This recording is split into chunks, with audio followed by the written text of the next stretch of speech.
September 19, 20, 21 தேதிகளில் நாமக்கல் மாவட்டத்தில் எடப்பாடியாரின் பிரச்சார பயணத்துக்கு ஏற்பாடானது. அதன்படி 19ஆம் தேதி சேந்தமங்கலம், ராசிபுரம் தொகுதிகளில் பிரச்சாரம் மேற்கொண்டார் எடப்பாடியார். அப்போதும் மழை இருந்தது. ஆனாலும் பிரச்சாரத்தை அவர் நிறுத்தவே இல்லை.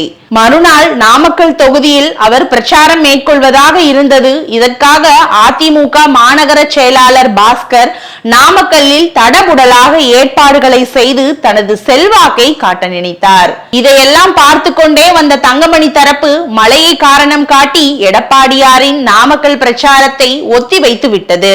மாவட்ட செயலாளரை மீறி செயல்பட முடியாது என்பதால் எடப்பாடியாரும் இதற்கு சம்மதித்து விட்டார்.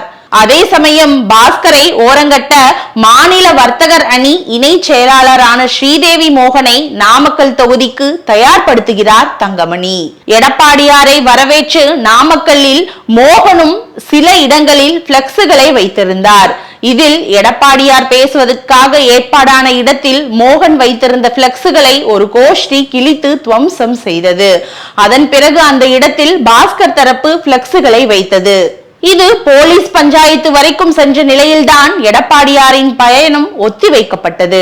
எடப்பாடியாரின் பிரச்சார பயணம் ஒத்திவைக்கப்பட்டாலும் அதே நாளில் ஏற்கனவே செயல்பட்டு வந்த மாநகர அதிமுக அலுவலகத்தை அவசர கதியில் புனரமைத்து அதற்கு திறப்பு விழா நடத்திவிட்டார் பாஸ்கர்.